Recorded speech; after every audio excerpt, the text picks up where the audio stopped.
నమస్తే welcome to our channel నేను సిరి YCP social మీడియాకి ప్రశాంత్ కిషోర్ భయపడుతున్నారా అందుకే ట్రోలింగ్ మాట ఎత్తారా సో ఈ అంశాన్ని మనకి వివరించడానికి మనతో పాటు ఉన్నారు ప్రముఖ సీనియర్ జర్నలిస్ట్ దుర్గా కుమార్ గారు నమస్కారం సార్ నమస్కారం మా సిరి మన వీక్షకులకు కూడా నమస్కారం సార్ ఇప్పుడు చూస్తుంటే మొన్న ప్రశాంత్ కిషోర్ అయితే కొన్ని వ్యాఖ్యలు చేశారు ఏమంటే లాస్ట్ టైం 151 సీట్లతో గెలిచిన వైసీపీ ఈసారి గెలవడం చాలా కష్టం అసలు 30-40 సీట్లు కూడా వచ్చే అవకాశం లేదు అన్న ఇదిగా మాట్లాడారు ఆయన సో అప్పుడు గెలుస్తారని చెప్పింది పీకేనే అంటే ప్రశాంత్ కిషోర్ గారు చెప్పారు ఇప్పుడు ఓడిపోతారని చెప్పింది కూడా ప్రశాంత్ కిషోర్ గారే అండ్ ఇప్పుడు సోషల్ మీడియాకి అంటే వైసీపీ సోషల్ మీడియాకి భయపడుతున్నారని చెప్పేసి కూడా వార్తలు వస్తున్నాయి సో ఇందులో అసలు అది దీన్ని ఈ కథను అసలు మనం ఎలా చూడాలి సార్ ఇప్పుడు గెలుస్తారని చెప్పటమే కాదు గెలిపించడానికి వ్యూహం ఇచ్చింది కూడా 2019లో మొత్తం ఆ అసైన్మెంట్ తీసుకున్నది కూడా Prashant Kishor team IPAC team వాళ్ళు కాంట్రాక్ట్ తీసుకుని ఈయన ఎలాంటి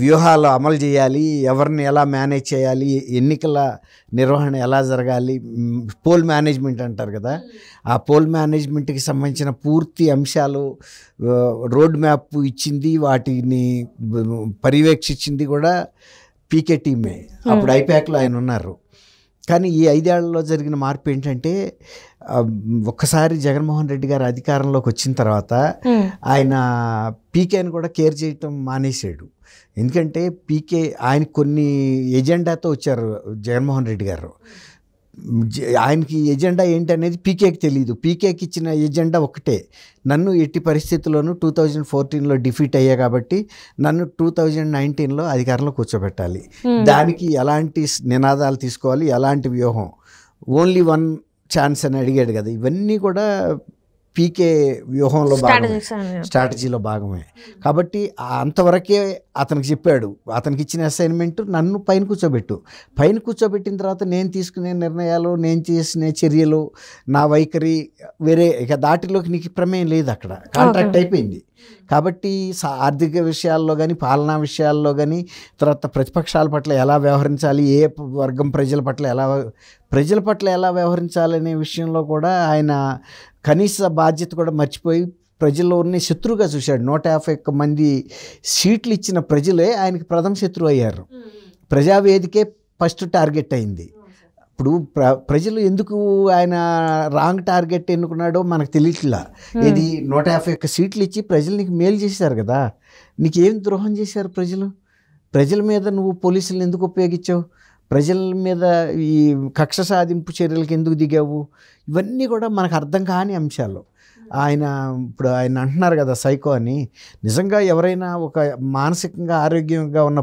వ్యక్తి ఎవరైనా అధికారంలోకి వస్తే ఫస్ట్ చేయాల్సిన ప్రజారంజకమైన పనులు ప్రజలకు సంతోషం కలిగాయి ప్రజలకు లాభం కలిగాయి ప్రజల ఆస్తిని కాపాడే పనులు చేయాలి మన స్వార్థం కోసం ప్రజలు ఎటుపోయినా పర్వాలేదనే విధానాలు చేశాడనేది జనం అందరూ 5 ఏళ్ల నుంచి అంటున్న మాట ఇప్పుడు షర్మిల గారు కూడా వచ్చి చెబుతుంది కదా ఆయన దాచుకోవటమే కానీ ప్రజల యొక్క శ్రేయస్సు అతనికి పట్టదు తండ్రి రాజశేఖర్ రెడ్డి గారి విధానాలు ఈయనలో లేవు అటువంటి వైఖరి లేదు అలాంటి నైజం కూడా ఈయనకి లేదని కూడా చెప్తుంది కదా ప్రజలు ఏదైతే 5 ఏళ్ల నుంచి బాధపడ్డారో 5 ఏళ్ల తర్వాత గతంలో ఎవరైతే పీఠం మీద ఎక్కించడానికి పాదయాత్ర చేసి నాన్నని గెలిపించండి చీఫ్ మినిస్టర్ చేయండి అని అడిగిన షర్మిల గారు అది కూడా ఈయన స్ట్రాటజీయే అప్పుడు ఈయన జైల్లో ఉన్నప్పుడు కనీసం చెల్లో తల్లి కనుక బయట తిరిగితే సానుభూతి వస్తుంది అని వాళ్ళని పాదయాత్ర చేయించడం కూడా పీకే ఇచ్చిన వ్యూహంలో భాగమే ఇప్పుడు అదే షర్మిల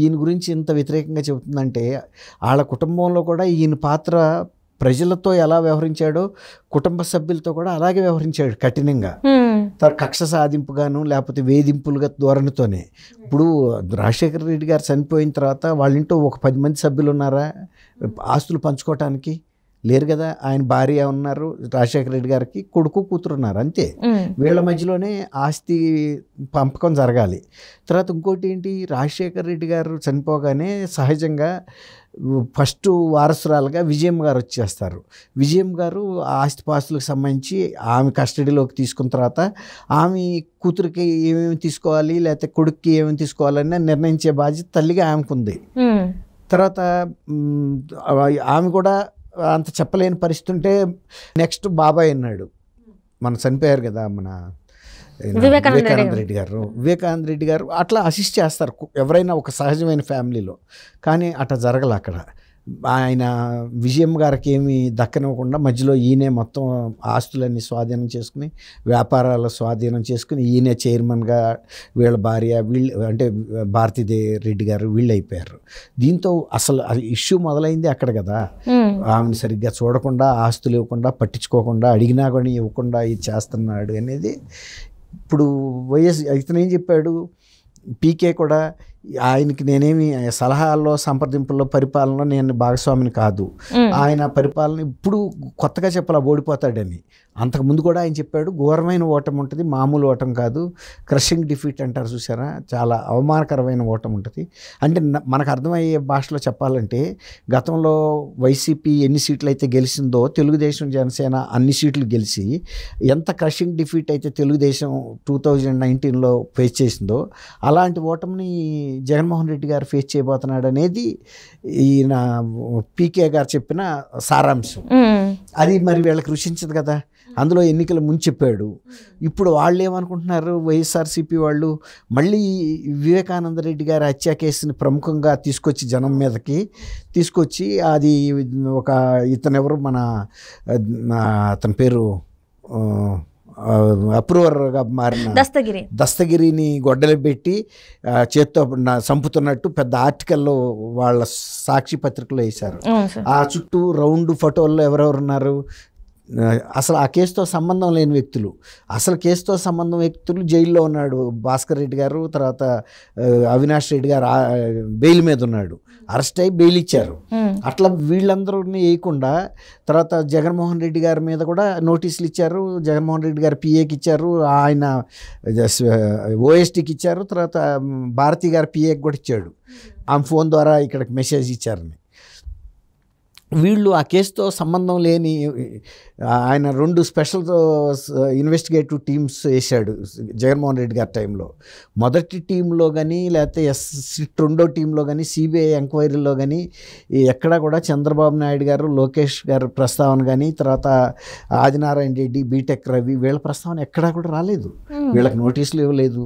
కానీ వచ్చింది వాళ్ళ ఫోటోలు పెట్టకుండా మళ్ళీ వీళ్ళని ఫోటోలు పెట్టారు. దస్తగిరి గొడ్డలు పెట్టుకుని ఉంటే వీళ్ళంతా సపోర్ట్. మళ్ళీ సునీత గారు ఎవరైతే బాధితురాలు ఉందో, వివేకానంద రెడ్డి గారి కూతురే బాధితురాలు కదా ప్రధానంగా, ఆమె కదా హైకోర్టు, సుప్రీంకోర్టు రాక వెళ్ళి ప్రధానమంత్రిని, హోంమంత్రిని, రాష్ట్రపతిని కలిసి, తర్వాత మొన్న మళ్ళీ లేటెస్ట్గా కాన్స్టిట్యూషన్ క్లబ్లో ఢిల్లీలో ప్రెస్ కాన్ఫరెన్స్ పెట్టి 5 సంవత్సరాల్లో ఒక అంగుళం కూడా కేసు ముందుకు వెళ్ళలేదు, ఇది చంపింది బయట వాళ్ళు కాదు, నా కుటుంబ సభ్యులేను, ఇదంతా చాలా రాజకీయ కుంభకోణం జరిగింది అని ఆమె అంత స్పష్టంగా చెప్పి, ఈ కేసు మీద ఇప్పటికైనా సరే ప్రజా తీర్పు కోరతాను, నేను ప్రజలు నా తరపున నిలబడాలి, పత్రికలు నిలబడాలి అని ఆమె కోరారు కదా. ఇట్లాంటి పరిస్థితుల్లో జగన్మోహన్ రెడ్డి గారి సోషల్ మీడియా సహజంగా ఈయన ఎందుకు వదిలిపెడుతుంది, పీకేని ఓడిపోతాడని అంత స్పష్టంగా చెప్తుంటే శంకర్రావు ఊదినట్టు. తర్వాత పీకే వాళ్ళతో పనిచేశాడు కాబట్టి, గెలిపించే వ్యూహంలో అతి దగ్గరగా పనిచేశాడు కాబట్టి వాళ్ళ సోషల్ మీడియాని కూడా ప్లాన్ చేసింది, ఎలా అటాక్లు చేయాల్సిందో నేర్పింది కూడా ఈయనే కదా.